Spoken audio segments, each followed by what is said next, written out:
I caught you. I caught you. Peeking in on me in my most vulnerable time. I watched Smokey and the Bandit last night, so I'm feeling a little like Jackie Gleason right now. This is Chef Buford T. Justice, and I won't be made to look like a possum's pecker. I love that movie. My hat blew off, Paul. I wish your goddamn head was in it, boy. I apologize. I just can't help it. Give me a Diablo sandwich, a Dr. Pepper. Make it fast. I'm in a hurry.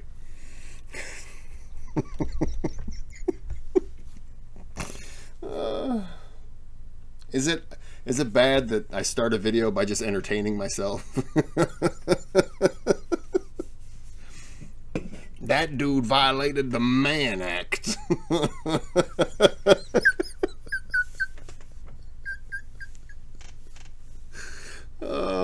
I'm sorry.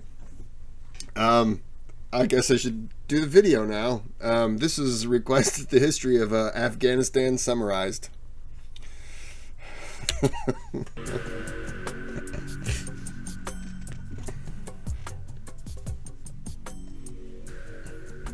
Afghanistan, a nation of 37 million people, has one of the fastest growing populations on the planet and will soon be more populous than either Canada or Poland. It is bordered by Iran, Turkmenistan, Uzbekistan, Tajikistan, China, and Pakistan. Afghanistan is located at the strategic crossroads that has connected Iranian, Central, and East Asian civilizations to India. It is one of the most mountainous countries in the world. However, it is also home to a vast network of rivers and fertile valleys, carved out by the massive snowmelt flowing from the Hindu Kush and other mountain ranges which envelop the country. More than 4,000 years ago, the farmers of this region began to urbanize. Little is known about these first ancient city-states, other than that those in the north, in the land that became known as Bactria, were culturally connected to Central Asian peoples, while those in the southeast were heavily influenced by the Indus Valley civilization, with some of the cities there likely being founded by colonists from the south. However, until more archaeological work is done, Afghanistan's ancient past will remain largely mysterious. Even Kabul,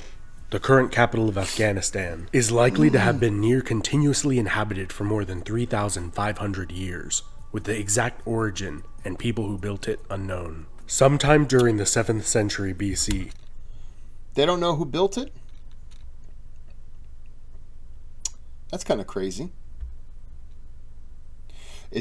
I'm guessing then that's probably another, like in a way of Vikings. It's an oral tradition.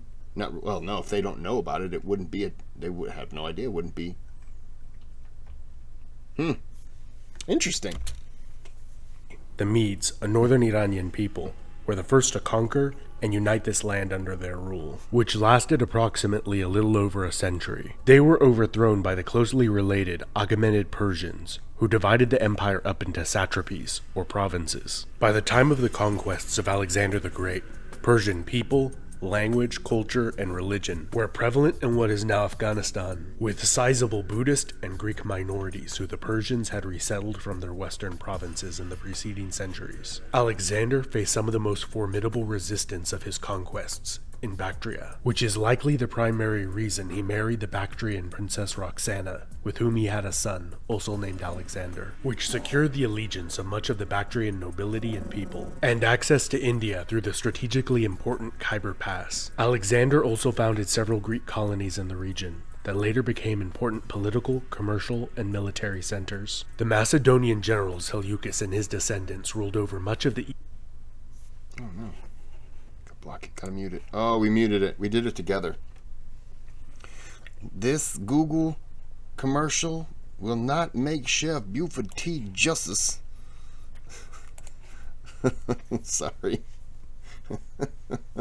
I love that. Ruled over much of the eastern portion of Alexander's empire in the years following his death at the age of 32. Control over Bactria and the Indus River Valley was tenuous at best. Before 300 BC, much of this territory had been lost to the Indian Mauryan Empire of Chandragupta. In the peace that followed the war between the two empires, Chandragupta married Seleucus's daughter and gifted his father-in-law 500 trained war elephants, which he used to great effect in his wars in the west. Not long after, the Greek cities of Bactria overthrew Seleucid rule, establishing a wealthy kingdom that controlled much of the land trade to and from China and India. They were able to withstand a major Seleucid invasion and a nearly 3-year-long siege of their capital city of Balkh, causing the exhausted Seleucids to sue for peace. Over the next 2 decades, the Seleucid Empire was also greatly weakened by the rise of another one of their former vassals, the Arsacid Parthians.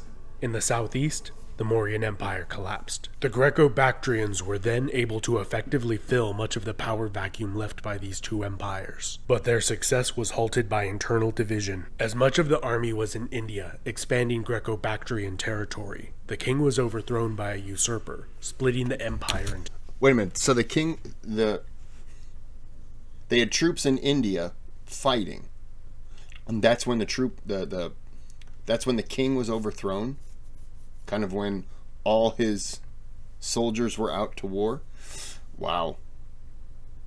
I mean, I guess that would be the time to, if you're going to make a move, that's probably the time. Wow. Okay. The two kingdoms, which both experienced several decades of relative stability and prosperity, and the flourishing of a culture that was a unique amalgamation of Greek, Iranian, Indian, and other Central Asian cultures. After the Greco-Bactrians suffered a series of severe military defeats by the Parthians, they were overrun by... This is going to be a stupid question. But because of that statue, are there... what am I trying to ask? Are there Buddhists? That's what I'm trying to ask. Are there Buddhists in Afghanistan? I'm sure there would be. But is it a common thing? You know what? I take that back. It probably could have been. That's why the statue was there. I wouldn't believe it is anymore. Possible, I guess. By successive waves of nomadic invaders. The most powerful of these tribal confederations were the Uz and the Saka, or Scythians, who established control over the lower Indus Valley. The Uz settled in Bactria, and largely assimilated with the local people over time. After the waves of nomadic invasions calmed down to some extent, the Parthians then conquered much of the east, up until the Indus River. The Parthian Arsacid dynasty was very hands-off in their style of governance, and were content as long as taxes were paid and men supplied to the army when needed. And as they became increasingly focused on halting Roman expansion into Mesopotamia, the Parthian noble family that had defeated the Scythians and had seized control over the Indus River seceded from the empire, establishing the Suren kingdom, or more commonly called the Indo-Parthian kingdom. And although they ceased to pay taxes, and their king claimed equal status to the Parthian great king, the two states appear to have been allies and deeply involved in each other's politics. In the north, the Greco-Bactrian people and Uz tribes formed the Kushan kingdom, and became an empire at the expense of the Parthians, and then expanded deep into Central Asia and the Indian subcontinent. The Kushans worshipped Greek as well as Hindu gods, but gradually over time, Buddhism became more prevalent and was widely promoted within the empire's borders, and even without, with Buddhist merchants and missionaries traveling to Han China, which many believe were the first to introduce Buddhism to China. The Kushan Empire was the crossroads of the world. Manufactured goods from as far away as China, Rome, and Aksumite Ethiopia would have been common sights in the great cities of the Kushan Empire. In the west, the Parthians succumbed to internal infighting which allowed the Sassanid Persians to overthrow them. Viewing themselves as the re-establishment of the ancient Achaemenid Persian Empire that Alexander had toppled, the reinvigorated Persians successfully campaigned to the north, south, east, and west, quickly overrunning the Kushan Empire, and established the Kushan Shahs as vassal kings of a greatly diminished territory, and were gradually stripped of their military and administrative power. During the intermediate period of Sasanian decline, the nomadic Kidarites and then Hephthalites gained control over the eastern portion of the empire, and like the Uz before them, they largely adopted much of the local culture before being reconquered by the Sasanians. It was during Sasanian rule that the first recorded instance of the term Afghan was made in reference to the people inhabiting the mountainous eastern provinces of the empire, and is likely derived from the Pashtun ethnic group, which is the largest in Afghanistan. By the time of this region's conquest by the Arab caliphates, Buddhism... I missed why they were called Afghan. Did it say that and I just missed it? The first reference to it, but I didn't catch why. Unless he was talking about that was the name. Dogs just fighting for no reason. Unless they were affiliated. I didn't catch it.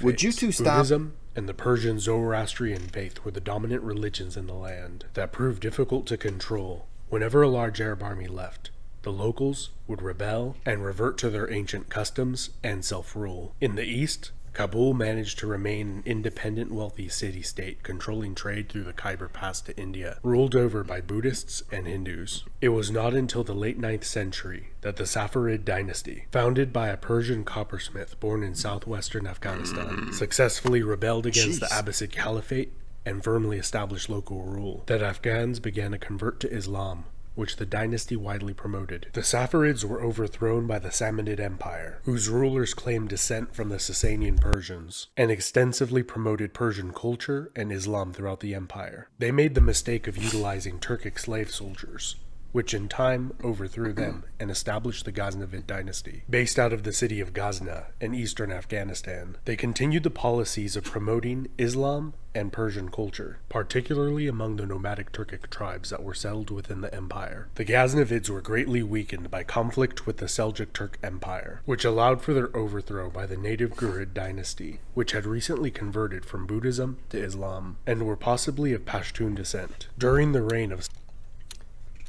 Did Afghanistan ever have peace? It just doesn't seem like they do. Everyone's fighting and conquering. And don't get me wrong, that's what we humans did back in those days. But good Lord. They got gold in those mountains? Everyone's fighting over it. Sultan Ghiyath al-Din Muhammad, the Ghurid Sultanate became a major world power, stretching from the Iranian plateau to Bengal in the east. However, after Ghiyath al-Din's death, the empire fell into infighting, and was rapidly conquered by both the Delhi Sultanate in India and the Empire of Khorasan, both of Turkic Mamluk origin. Only 15 years after their conquest of the Ghurid Sultanate, Khorasan was overrun by the Mongol Empire of Genghis Khan, who frequently massacred the populations of cities that did not immediately surrender. The Mongol Empire split into several successor states not long after their conquest of the region. The Il Khanate, as the name coincidentally implies, fell ill and was ravaged by the plague, wiping out much of the Mongol royal family and army. And as the Il Khanate fragmented into many small states, the Tajik vassal princes of Herat established a sizable kingdom for a short time. All of these small states were conquered by the Turco-Mongol warlord Tamerlane, who inflicted even greater slaughter and destruction throughout the Near East than the Mongols had done a few generations before. Timur frequently used Afghanistan as his base of operations, and his descendants moved the capital from Samarkand to Herat. The century following Timur's death began with peace and prosperity and ended with internal strife and civil war, with its territory being lost to the Uzbeks in the north, the Safavid Persians in the west, and in the southeast the emergent Mughal Empire, which would go on to conquer most of India, claiming descent from Timur and Genghis Khan. Throughout the 17th century, Afghanistan became a largely autonomous buffer zone between the powerful Safavid and Mughal empires. In 1709, the Pashtun Hotak dynasty successfully rebelled and established a short-lived empire by conquering a great deal of Iranian territory. The Safavid Empire was overthrown by the soldier of fortune Nader Shah. He was the son of a common herdsman and one of the most brilliant military strategists ever to have lived. He reconquered Afghanistan and defeated Ottoman and Mughal armies, but his reign was brought short when he was assassinated at the age of 48. One of his cavalry commanders, Ahmed Shah Durrani,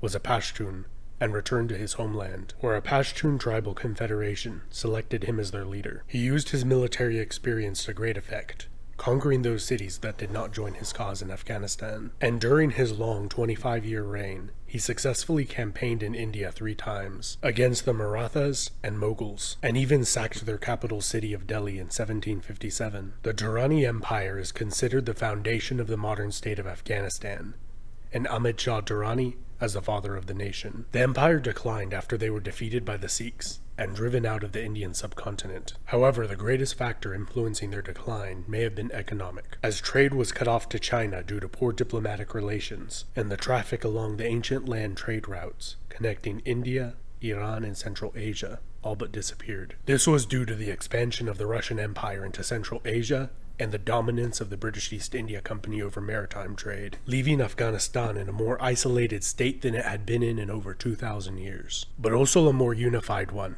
with the majority of the country practicing the same religion, Sunni Islam, and the concept of a national Afghan identity became prevalent, regardless of tribal or ethnic affiliation. The Durrani were overthrown by Dost Muhammad Khan, who established the Emirate of Afghanistan. The British, who had largely gained control over India and its revenue, feared that the Russians would take Afghanistan and use it as a staging ground to take India from them. So to preempt the Russians, they invaded instead, and reinstalled the deposed Durrani king on the throne, who was widely disliked. After encountering minimal resistance to their conquest and occupation of the country. I'm shaking my head about the,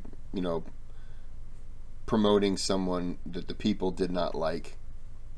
Obviously, they're doing it because he's more controllable for them, more willing to give them better deals in terms of trade and everything like that. But I'm shaking my head, not that it was done, but that stuff like that is still done. And the US, has maybe dipped their toe in that a few times. Like no more than 1,000 times, I'd say. The British withdrew most of their troops back to India. The remaining British occupying force was then ambushed and was almost completely slaughtered as they attempted to retreat from the country. In an event that shocked Great Britain and the Western world, the Afghans then reinstated Dost Muhammad Khan on the throne of the country. Nearly 4 decades after the first invasion, the British invaded again. A peace was concluded after both sides suffered heavy casualties. Afghanistan became a British protectorate, with the Afghans maintaining complete self-rule, and the British handling their foreign affairs, which they didn't do too much of anyways. Namely, no cadoodling with the Ruskies. 40 years later, in a third Anglo-Afghan war, 120,000 Afghans invaded India. After a few brief clashes with the British, a treaty was made where Afghanistan would be internationally recognized as a fully independent state. A few years later, in 1926, the country was reformed into the Kingdom of Afghanistan and began the process of modernization and increased contacts with the outside world. In 1973, the monarchy was overthrown in a bloodless coup d'etat by the king's cousin, Mohammed Daoud Khan, who became the president of a single-party republic, who further sought to modernize the country and received aid from the Soviet Union and the United States, who both tried to curry influence over the country. In 1978, Daoud and many of his family members were assassinated during a communist coup d'etat. I was just about to say, in the 70s, U.S., Russia, Cold War, or Soviet Union, what they were called, Cold War. I was just about to say if Afghanistan, yeah, I said it right. Didn't feel like it. If they're taking aid from both sides, I understand it. You are allowing both sides to curry favor with you. The only downside, and it's a small one, is that one of those is going to find out that you're playing both sides, and they're going to try to wipe out the entire generation and then install a puppet regime. And I paused it just as that was about to happen. Well, it did happen, as he was saying it, because neither of the powers wants to know they're being played, even though they're more than happy to ensure that the other side is getting played. But when they feel like, and I could see why Russia would do it. I mean, leading into the Russia and Afghanistan war, but I could see why they did it. they're closer. America would probably look at it like, just sever ties with it, and then we'll do something else to screw over Afghanistan. But Russia kind of decided to invade, and that goes to the, if you ever get a chance to see it, Charlie Wilson's War with Tom Hanks. Really interesting. It's a good movie, funny, and you kind of see a lot of things that was happening, and then you see in the end how the United States really just screwed up because we had helped Afghanistan kick the Soviet Union out, and now's the time when you can really show how much you do care by infrastructure, investing in, let me say that again, investing in infrastructure, in schools. And that was kind of where the politicians were like, they're fine. And that's what backfired. You know, had we done more than just to show that you're more than just people that were giving you weapons so that, yeah, you may die, but you'll kill them for us as well. If you do a little bit more, and this is like Khalid and Alexander the Great and all these, where they would conquer an area, and then immediately after the tribute was paid, they rewarded the citizens.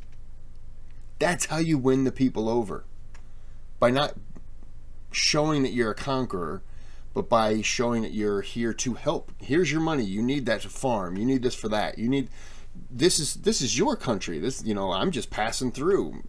Granted, it is ours, but this is your country. You have to live here. You have to feed your family, do all that, and that goes so much further.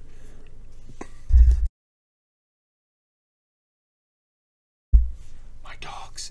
That goes so much further to winning the hearts and minds than just to show that you are more than a body that could fire a missile and probably get shot at. It shows that you were cared more for than just being that.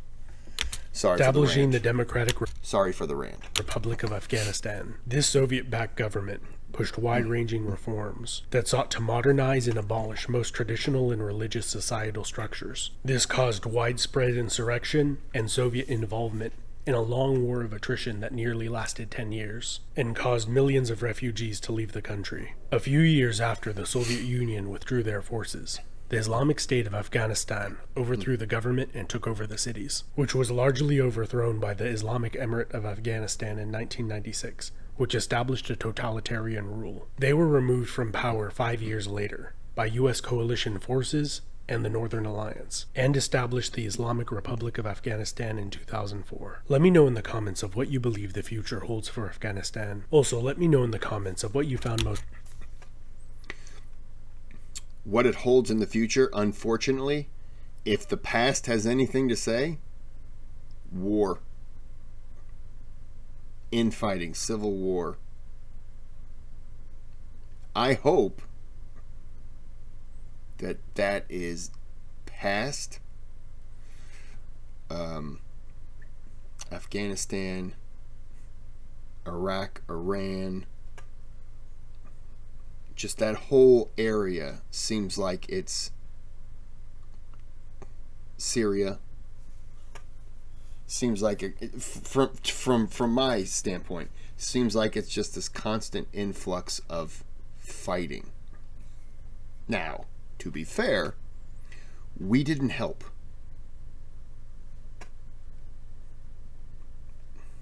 Yeah, it's the thing is, I think wherever you live, if you just want to live your life, be left alone, I think you can. But if you want to live your life and you want to be evil, you can. But being evil tends to, when you're evil to other people, other countries, other this, other that, eventually they hit back. You know, if you're attacking them, or suicide bombs, or whatever. Eventually they hit back, and when the other side hits back, it tries to hit you because you're the evil. But a lot of times it just hits, and it hits and affects everyone who had nothing to do with it, just wanted to live their own life. And it puts them in a spot where they hate you. And yeah, it's just tough. Hopefully there's some peace. It just seems like there's constant upheaval there. What did I just say? Upheaval? Upheaval? I hope it's peaceful now. Go out, do your farming, live in a city, whatever. I don't care. I just hope it's 3,000 years of peace. But we don't have time to sit here and wait 3,000 years. Gotta end this video. Thanks for watching. Like and subscribe. Tell a friend. Tell a friend about my channel, and then immediately hit them in the mouth with a shoe. But tell them, if they watch my videos, that won't happen to them. Psychological warfare. And if they say, well, I'm not going to watch the video now, you hit me in the face with a shoe. I got to be honest, that was kind of rude that you did it. And now I just possibly lost a subscriber because of you. Kind of angry at you right now. So I'm going to end the video. You have a good day. Have a good night.